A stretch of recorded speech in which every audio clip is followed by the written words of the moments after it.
Buenos días, amables televidentes. Gracias por mantenerse en contacto, en sintonía con esta revista informativa, con este Matinal 51, que se distingue en esta mañana al tener justamente en nuestra sala al doctor Ramón Emilio Concepción, abogado constitucionalista. Yo he dicho que uno de los parlantes más fascinantes al escucharlo, solamente por la calidad y el contenido de la información, porque es un hombre con idea, bien formado, sino por la exquisitez en la que lo expone. Así que, muy buenos días, doctor. Muy contento de estar una vez más en mi casa, aunque Ya, tenga un poco de tiempo alejado, pero contento de estar con usted. ¿Cómo no?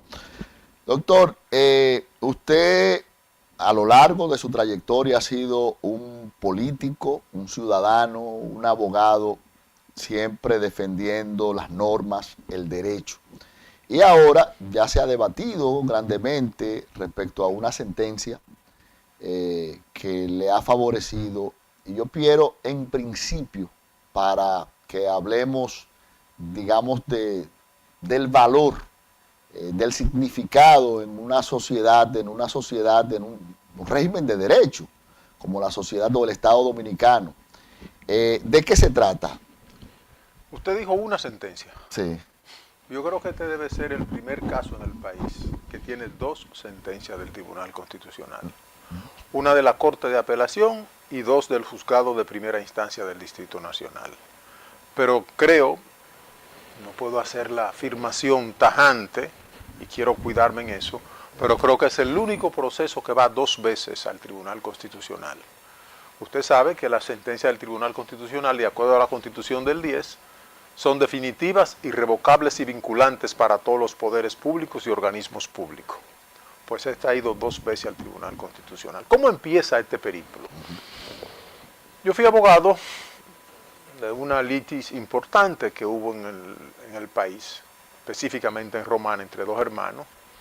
Yo representaba a un hermano, la oficina del doctor Marino Vinicio Castillo representaba a la hermana. Arreglamos el proceso, llegamos a un acuerdo, la parte que a mí me correspondía la recibí en tierra, voy al registro de título, hago la transferencia porque así lo prevé la ley 302 sobre honorarios de abogado, la ley 9183 que creó el Colegio de Abogados, y el registrador de título me transfiere lo que me correspondía y pone los títulos a nombre de Ramón Emilio Concepción. Se acerca un extranjero, Paul Monroe, canadiense, quería hacer un joint venture conmigo.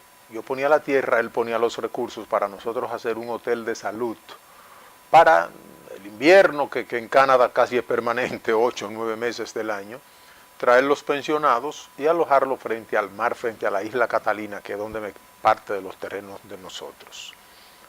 Cuando él va a hacer el estudio de los documentos, va a DGI y le dicen en DGI que yo no he pagado impuestos sobre esos terrenos para ponerlo a mi nombre. Ya usted imaginará lo que eso significa para un inversionista extranjero. Va y me tiró los papeles encima de mi escritorio y mi oficina y me dicen los dominicanos siempre con sus problemas, wow, hasta el día de hoy. Yo que no entendía, digo, déjame ir a DGI a ver qué es lo que está pasando. Cuando voy a DGI, en esa época había de consultor jurídico un joven apellido Rodríguez Estrella, no recuerdo el nombre, estoy hablando del 2008, 2009. 2008. Entonces me dice que sí, que yo tengo que pagar impuestos. Y yo le decía, pero mira, tengo la ley de honorarios y tengo la ley que crea el Colegio de Abogados de la República Dominicana, que dice que yo estoy exento de pagar ese impuesto, porque el cuota litis no paga ningún tipo de impuesto. No valió nada, doctor, ni amigos televidentes. Se empecinaron en que yo tenía que pagar. ¿Qué hace el ciudadano? Y abogado litigante, como he sido yo toda la vida, acudo al juez del amparo y le digo, juez amparista, protégeme, ampárame, resguárdame de este Estado abusador, de este Estado chantajista, que me está cobrando indebidamente unos impuestos que yo no debo, que la ley me protege. Específicamente, el juez del amparo, cuando vio mis argumentos y vio todas las pruebas de que yo lo que estaba era ejecutando un quota litis y que me protege la ley, me protege la Constitución de la República, le dice a DGI y dicta una sentencia que la voy a mostrar sucintamente. Dicta esta sentencia, mírela aquí, la 0358-9 del año 2009. Y dicta esta sentencia donde el juez le está diciendo al registrador de título y a todo el mundo que yo estoy exento del pago de esos impuestos. Tiene un dispositivo brevísimo que lo voy a ver. Nos dice: el juez de la segunda sala de la Cámara Civil y Comercial del Juzgado de Primera Instancia del Distrito Nacional, administrando justicia en nombre de la República y por potestad de la Constitución Política Dominicana y la ley. Falla. Oíd bien esto, doctor. Rechaza la excepción de incompetencia formulada por los abogados de la parte demandada, es decir, del Estado Dominicano y de DGI, a los fines de inadmisión por los motivos expuestos en el cuerpo de la presente sentencia. Segundo, examina en cuanto a la forma como buena y válida la presente acción constitucional de amparo interpuesta por el señor Ramón Emilio Concepción contra la Dirección General de Impuestos Internos DGI y el Estado Dominicano, amparándolo en sus derechos fundamentales consignados en los artículos tales y tales y tales de la Constitución. Tercero, declara en cuanto al fondo con fundamento en los considerandos y leyes citadas y resuelve conforme a derecho otorgar amparo a Ramón Emilio Concepción. Cuarto, decreta que el hoy accionante Ramón Emilio Concepción está exonerado del pago de los impuestos de transferencia en lo concerniente al contrato poder y cuotality de fecha tal. De forma tácita lo estableció, lo indicó. Y ¿De le qué año es ordena. esa sentencia, doctor? ¿De qué año? Sí. Mayo del 2009. 2009. Dice: ordena al Estado Dominicano y a la Dirección General de Impuestos Internos hacer cesar la arbitrariedad e ilegalidad manifiesta sobre el pago de impuestos a Ramón Emilio Concepción en violación de los artículos 8, numeral 13, 46, 47, 110 de la Constitución. Sexto, declara en virtud de lo establecido en el artículo 544 del Código Civil, artículo 8, numeral 13 de la Constitución, que Ramón Emilio Concepción goza de la prerrogativa de disponer de los inmuebles que se señalan a continuación. Ahí lo señalan todos. La parte más importante que le dice a DGI al Estado Dominicano, después de ordenarle formalmente que dejen de cobrar esos impuestos porque yo estoy exonerado, en el octavo dice: fija en la eventualidad de la negativa al cobro de los impuestos a terceros adquirientes sobre los inmuebles que se describen en el ordinal sexto, alegando impuestos retroactivos, previa comprobación de dos notarios públicos, un astrentis definitivo de 100,000 pesos diarios en perjuicio del Estado Dominicano y la Dirección General de Impuestos Internos. Entonces, esta sentencia, doctor, yo la notifico el 14. Bastaba que DGI levantara ese impedimento que estaba en mi inmueble y ahí terminaba ya este proceso. Pero no, fueron en casación, que era el recurso que se ejercía en aquella ocasión antes de que existiera el Tribunal Constitucional. La Suprema Corte de Justicia 3 años después se declara incompetente y envía el expediente al Tribunal Constitucional. El Tribunal Constitucional dicta esta sentencia TC 208. Otra sentencia. Ya esta del Tribunal Constitucional, Constitucional, donde declara inadmisible el recurso que se ejerció contra esa decisión. Ahí terminó el proceso en buen estado de derecho. ¿Por qué? Porque ya habló la más alta corte en la República Dominicana, que es el Tribunal Constitucional. Pues no. Ellos no conformes con estas dos sentencias y esta del Tribunal Constitucional, que dice el artículo 184 que es definitiva e irrevocable y vinculante a todos los poderes públicos, es decir, obligatoria a todos los ellos poderes agotaron el recurso de casación. El recurso de casación. Le dan la sentencia y no acatan esta sentencia. No la acatan. ¿Sabe lo que hacen? Lanzan dos temerarias demandas. Una en suspensión de la ejecución de esta sentencia del Tribunal Constitucional, para que el país sepa lo grave, pidiéndole a un juez de primera instancia que suspenda la ejecución de la sentencia que dictó el Tribunal Constitucional. A un juez evidentemente inferior, de menor jerarquía. Primera instancia estoy de diciendo. Primera Doctor, instancia para que anule una, ya yo no creo que una, en dos. Macondo, la ciudad de García Márquez. El juez, frente a esa petición necia, el presidente de la Cámara Civil y Comercial del Juzgado de Primera Instancia, le rechazó ese pedimento con esta otra sentencia. ¿Bajo cuál argumento? Del estudio de la sentencia número 358, la primera que dictaron, de fecha 8 de mayo del año 2009, aquí, para ver si para que vean, aquí. El tribunal ha podido constatar que, por un lado, dicha decisión se beneficia de la ejecución provisional y sin fianza, no obstante cualquier recurso. Y también que posteriormente fue interpuesto un recurso de revisión constitucional en materia de amparo, que fue declarado inadmisible por el Tribunal Constitucional mediante su sentencia TC-208 de fecha 14 de agosto del 2020, de lo cual ha quedado demostrado que nos encontramos frente a un verdadero título ejecutorio en virtud de lo establecido en los artículos 117 de la Ley 834, que dispone: la prueba del carácter ejecutorio resulta de la sentencia misma cuando ella no es susceptible de ningún recurso suspensivo o cuando se beneficia de la ejecución provisional. Esta la tenía las dos. Tiene que ya hay una sentencia definitiva e irrevocable, que es la del Constitucional. Y a la vez, esa sentencia del Constitucional hizo definitiva la que instauró el Astreinti. Bueno, ahora usted se va a sorprender con lo que yo le voy a decir. Rechazada esta demanda, consiguieron un juez interino. Cuando yo voy a liquidar el Astreinti, que ya es lo único que falta, sí, el juez interino sobresee el proceso hasta tanto un juez de primera instancia, mírenle aquí la demanda para que no vean, mírenlo aquí. Acto contentivo de formal demanda en interpretación de sentencia. Esto lo hicieron el 20 de enero del año 2021. Pero si ya recurrieron, ellos no recurrieron en casación, en el Tribunal Constitucional. Sí, doctor. Y se lo batearon, o sea, sí, se lo rechazaron. Se lo rechazaron. Y se lo rechazó el juez presidente del ¿Y ahora qué recurso es este? Entonces, todo una demanda en la que ellos pretenden que el día 11 del mes que viene, un juez de primera instancia interprete dos sentencias del Constitucional, más una que el Constitucional ya le dio autoridad de cosa irrevocablemente juzgada. Que se la interprete. Entonces, ¿qué hizo el juez de primera instancia cuando íbamos a la liquidación? Sobreseyó el proceso. ¿Qué sobreseer un proceso? Pararlo hasta que se cumplan determinadas cosas. Pero aquí no había posibilidad de hacer eso. Solo una arbitrariedad y un chantaje como el que está haciendo DGI en medio de los jueces puede hacer que un juez de primera instancia revise una sentencia del Tribunal Constitucional. No. La Corte, yo recurrí a esa decisión, y la Corte de Apelación del Distrito Nacional falló de la manera siguiente y dijo: único, acoge el recurso de apelación interpuesto por el señor Ramón Emilio Concepción, revoca la sentencia civil número tal de fecha 31 de marzo de 2021 dictada por la segunda sala de la Cámara Civil y Comercial de Juzgado de Primera Instancia. En consecuencia, rechaza la solicitud de sobreseimiento, ordenando el levantamiento del mismo y remitiendo a las partes por ante el Tribunal de Origen para que continúe el proceso conforme a la ley. ¿Qué falta ahí, doctor? Lo único que falta es...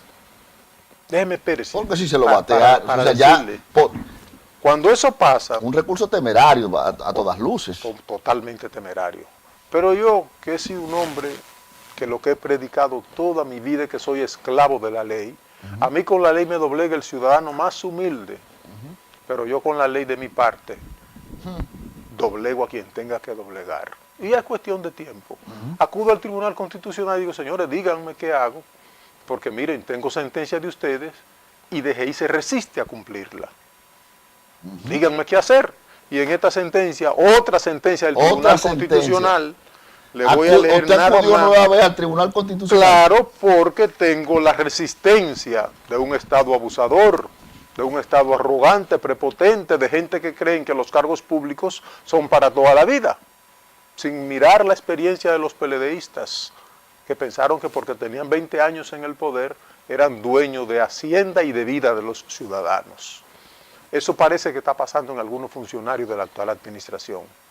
No aprenden de los errores en cabeza ajena, parece que tienen que tropezar para aprender. ¿Qué dijo el Tribunal Constitucional ante mi segunda ida, pidiéndole clemencia, diciéndole: ampárenme frente a este Estado abusador? Hace una serie de señalamientos donde establece que yo no tengo que pagar esos impuestos, y le dice a DGI: el Tribunal Constitucional, mediante sentencia TC-208-2020, del 14 de agosto del 2020, luego de recalificar esa casación como un recurso de revisión de acción constitucional de amparo, declaró su inadmisibilidad por extemporáneo, convirtiéndose así en definitiva la sentencia número 00358-2009, es decir, la sentencia que impuso el Astreinti. Ya el Tribunal Constitucional con una segunda sentencia le dice: miren, señores, es definitivo, hay que ejecutar. Ahí no hay nada que hacer más que liquidar, y le envíe el expediente en la página 35, le voy a buscar y no leo más. No, le temo leer esto, porque el tribunal le enmendó la plana al juececito de primera instancia. Oh, claro, no, porque... Digo juececito por lo joven que era, no en términos Pero peyorativos. además, esa pretensión de un tribunal constitucional... Eso está pasando aquí. Eso- ¿Qué dijo el tribunal? Desde el punto de vista jurídico resulta incorrecto que el juez sobreseyera la petición de liquidación de A30 sobre la base de la necesidad que otro tribunal distinto a la propia segunda sala y comercial del juzgado de primera instancia del Distrito Nacional interpretara un fallo. Si esa que ellos están Sí. pretendiendo conocer el 11 de julio es a la que el Tribunal Constitucional se está refiriendo y le dice que no procede. Y cuando uno ve cosas como esta, mi distinguido amigo Antoliano Peralta, esto sí yo quiero que me le hagan un close-up, por favor. Mi amigo Antoliano Peralta, consultor jurídico Antoliano Peralta, insta a cumplir de inmediato sentencia favorece al coronel Vázquez de Peña. Ya. ¿Qué dice él? El consultor jurídico del Poder Ejecutivo Antoliano Peralta dijo el día de ayer que las sentencias emanadas del Tribunal Constitucional de la República no son para analizarla, son para darle cumplimiento de inmediato. Ya. Entonces yo pregunto, si ese es el consultor jurídico del Poder Ejecutivo, ¿por qué DGI tiene esa aptitud que tiene de negativa, de arrogancia, de prepotencia para mandar a ejecutar la sentencia y permitir que se liquide? Porque ya las 30 es definitivo y el juez no puede apartarse cuando las 30 es definitivo. ¿Cuál es la lectura? Y esta posiblemente sea la parte Antes de más... llegar a, Sí. antes de, precisamente porque veíamos que la primera sentencia que usted tiene a su favor es en el 2008. Sí, De manera que se inicia en la gestión, en la administración pasada. totalmente, totalmente. O sea que el recurso a esa primera sentencia ocurrió en la administración pasada. Así es. Y todo esto, esta negatividad a aceptar 15 años, vamos para 15 años. 15 ya. años. 15 años. En ese recorrido llega la presente gestión, es inclusive, independientemente de que este es su ejercicio como abogado, pero es su partido, porque Claro. también usted es militante del partido. Usted no hizo ningún esfuerzo respecto al cumplimiento Total. de la ley, porque usted no Claro. está pidiendo Claro que ningún privilegio. Lo primero que hice, Sí, doctor, fue pedir una cita al señor presidente de la República, sin notificar la sentencia. ok. Porque aunque tengo la sentencia ya de la administración pasada, 14 de agosto, ya salía en 2 días, pero yo no notifiqué mi sentencia a la administración pasada, porque como quiera iba a verlo Sí. nuestro gobierno, nuestro presidente. Ya. Y yo voy donde el presidente. El presidente llama al director de DGI y le dice, O sea, Ramón le Emilio, concedió me concedió la cita y le planteé todo. Y el presidente lo entendió y me dijo, pero eso es DGI. Digo, sí, presidente. Llamó al señor Luis Valdés para que me recibiera Ya. y viera el asunto de este proceso. Para mi sorpresa, cuando yo llego a DGI, Luis Valdés me recibe con una joven abogada, su consultora, pero debe ser una niña tan joven que cuando ella no había nacido, yo andaba defendiendo campesinos sin tierra en este país, cuando ella no había nacido. Y cuando voy y le digo, miren, de parte del presidente, yo le voy a dejar esta copia de estas 2 sentencias para que ustedes la analicen y después me llamen. Doctor, esa niña no me dejó pronunciar media palabra más. ¿Qué es lo que usted pretende? Yo, nada más y nada menos que lo que dicen estas 2 sentencias. No, pero usted pretende ahora una indemnización. Y yo tuve que decirle, señorita, le corrijo, parece que usted no sabe lo que es la institución de las 30 y que no es indemnización. Y tampoco ha estudiado la otra institución que se llama el amparo de un derecho fundamental. Pero diga qué es lo que usted pretende, porque el Tribunal Constitucional se excede y vive dictando sentencias. Yo le digo, bueno, mire, si vamos a cuestionar las decisiones del Tribunal Constitucional, yo no estoy para eso. Deme mis 2 sentencias que yo me voy. Cogí mi sentencia y me fui. Notifiqué mi sentencia, deposité para la liquidación de las 30, porque ya es definitiva, ya no hay otro camino que liquidarla. Entonces, ahí vienen todos esos estropicios jurídicos que está haciendo DGI. De ridículo, Ya. porque todo no hay que ser abogado para decir, ¿cómo es que pretenden que un juez de primera instancia No. anule 2 sentencias que ya dictó el Tribunal Constitucional, más una sentencia de la Corte de Apelación del Distrito Nacional, más 2 sentencias más del juez de primera instancia del Distrito Una Nacional? locura. Es una locura jurídica. Ahora, ¿qué es lo que está en riesgo aquí? Y ahora entro verdaderamente en materia de la parte más delicada. Este gobierno se está llevando la seguridad jurídica y el Estado de Derecho en la República Dominicana. ¿Por qué hago una afirmación tan categórica? Porque el Estado de Derecho que viene con la seguridad jurídica son los límites en los cuales el Estado, el gobierno, puede moverse dentro de los límites jurídicos. Cuando rompe esos límites, está rompiendo la seguridad jurídica, está rompiendo el Estado de Derecho y por vía de consecuencia está poniendo en peligro las inversiones, tanto nacionales como extranjeras. Imagínense ustedes, si este inversionista que iba a asociarse conmigo, solo por no chequear bien, que yo no le debía, pero se fue de una vez, un inversionista que venga y vea que la institución que debe ser la puerta de la transparencia de una administración, que lo es DGI, está pretendiendo cobrar indebidamente unos impuestos hasta los otros días, que fue que liberaron mis propiedades en el 21, pero no cumplieron en las 30 y ellos entienden que como liberaron ya mis propiedades, el daño moral, el daño material que yo pude haberlo reclamado, no lo hice, precisamente para que no pensaran que Ramón Emilio Concepción lo que anda era detrás de un dinero. No, pude hacerlo perfectamente, porque a mí se me cayó un negocio y ahora la tierra está con más grama, más alta que este edificio. Y yo pude perfectamente haber demandado en daño y perjuicio al Estado. Sin embargo, no lo hice. Lo que quería era que ejecutaran mi sentencia y me levantaran el impedimento. Pues no, se resistieron desde el 2009 que yo notifiqué mi sentencia hasta el enero del 21, que fue que levantaron las oposiciones. Pero en las 30 se hizo definitivo, y ya en las 30 hay que liquidarlo y pagarlo. Están dando salto, brinco. ¿Cuál es el riesgo de todo esto? Que estamos enseñándole al país que una cosa pronunciamos como discursos políticos, discursos jurídicos, y otra cosa hacemos en la realidad. Yo he hablado 3 veces con el presidente de la República sobre este proceso. 3 veces he hablado. Para que después nos digan que Ramón Emilio se desesperó. No. Ya esto no es cuestión de si es 1 millón, si son 2, si es 1 centavo, si es nada.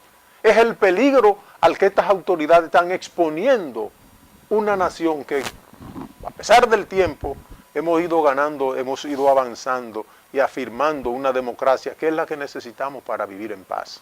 Pero cuando es el Estado el que viola la Constitución, el que viola la ley, se rompe lo que Juan Jacobo Rousseau decía, el contrato social. Y cuando se rompe el contrato social, entonces hay peligro para cualquier Estado de Derecho. Gracias por permanecer en sintonía con esta revista informativa, con este Matinal 51. En la mañana de hoy, nuestro invitado, el doctor Ramón Emilio Concepción. Doctor, 15 años ya habla de este proceso. ¿Qué hacer en un momento que usted ha buscado toda la vía de derecho, todos los procedimientos para la ejecución de su sentencia? Sin embargo, hay una resistencia. Ya eso... ¿Cómo romperla? ¿Cómo romperla? Sí, ¿cómo salir de ese limbo? Miren, nosotros, en el 2010, se votó una constitución que tiene una protección casi blindada cuando a usted le lastiman los derechos fundamentales. Aunque aquí se ha tenido el criterio toda la vida que la Constitución son pedazos de papel y son para lo que la gente dice, pasársela por la espalda, depende del tipo de abogado que esté manejando la Constitución. Esa Constitución tiene en su artículo 148 un mandato para aquellos funcionarios públicos que se resisten, violando la ley, violando la Constitución, a cumplir con mandatos de los tribunales de la República. Y cuando ocasionan daño a los ciudadanos, el remedio está en el artículo 148 y mis abogados ya están preparando el próximo paso. ¿Por qué? Porque si usted y yo somos funcionarios hoy y prevaliéndonos del cargo que tenemos, dañamos los derechos fundamentales de los jóvenes que están aquí asistiéndonos para hacer este programa, ellos tienen el respaldo del artículo 148 que habla de responsabilidad civil y responsabilidad penal de los funcionarios que ocasionan un daño con una acción antijurídica. Número 1, ¿es una acción antijurídica oponerse a cumplir 2 sentencias del Tribunal Constitucional? Claro que sí. ¿Es una actuación temeraria y antijurídica pretender que un juez de primera instancia anule 2 sentencias del Tribunal Constitucional? Claro que sí. Entonces mis abogados están entrando en la parte más odiosa del proceso. Porque ahora viene la parte ya del desacato formal, que se está batiendo una ley, ya no para este caso, para todos los casos donde el abuso de los funcionarios y la arrogancia de los funcionarios, que era ponerse por encima de los derechos fundamentales de los ciudadanos, se está discutiendo una ley que va a aparejar prisión de 5 a 15 años para los funcionarios que incurran en desacato. Y ya el desacato está formado, ¿eh? Desde que se desconoció las primeras sentencias del Tribunal Constitucional, la de la Corte, jurídicamente hablando hay un desacato. Entonces mis abogados se están preparando el próximo paso que le comunicaría al país en los próximos días.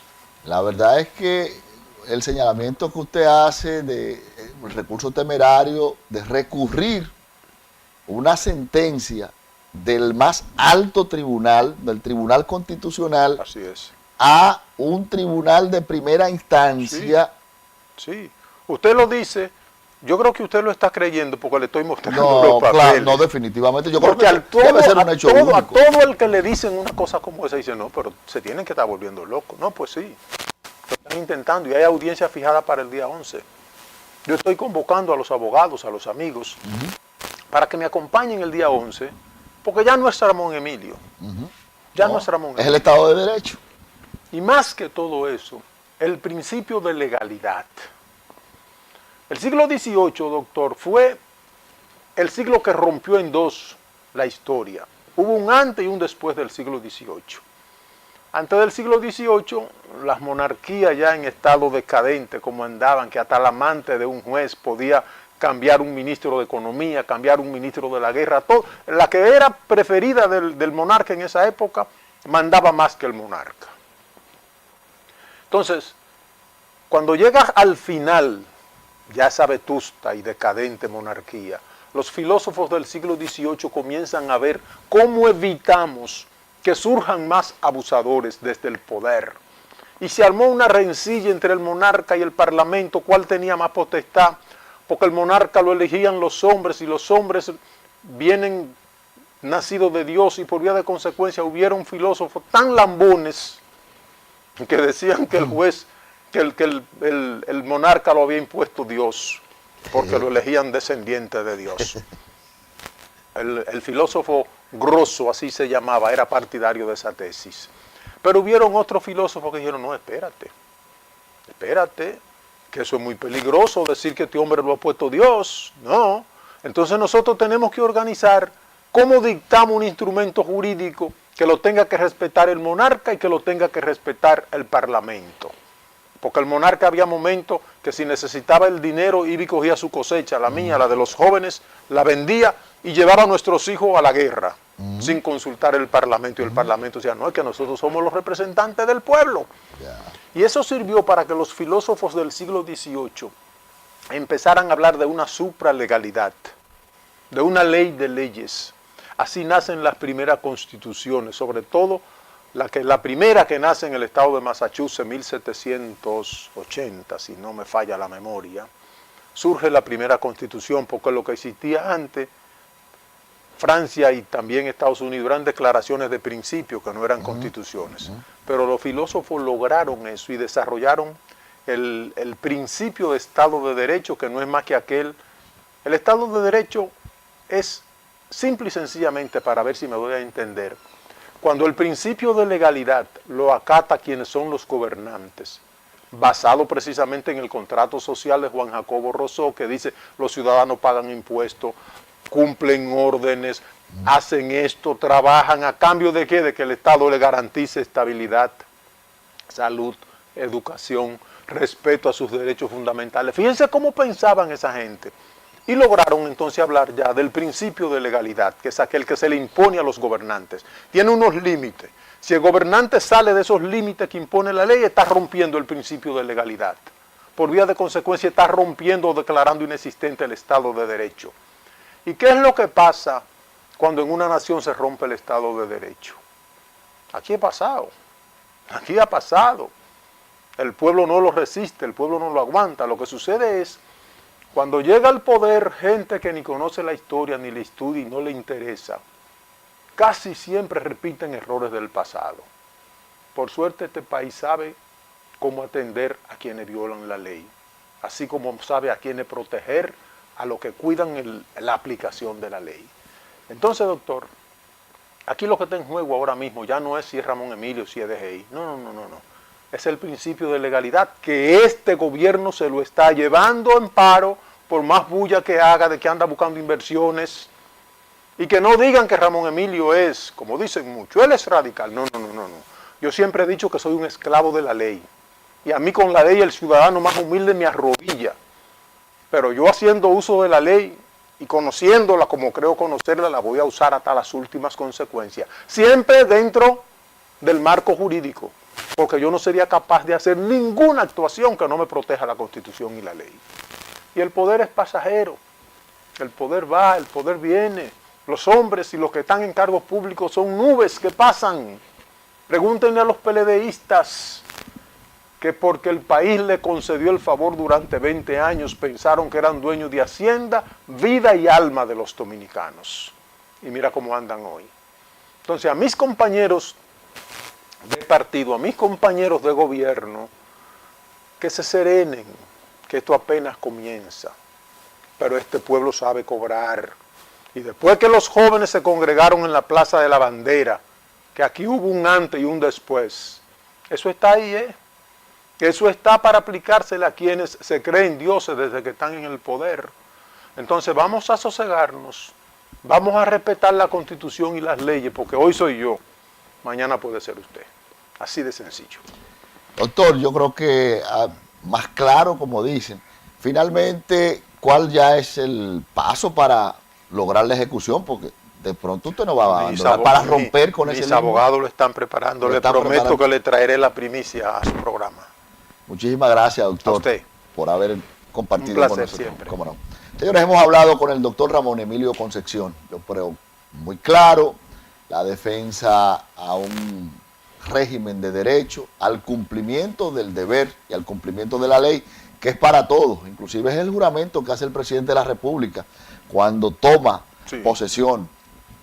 Cumplir y hacer cumplir la Constitución. Y la semana pasada digo, la sentencia del Tribunal Constitucional hay que cumplirla. Así es.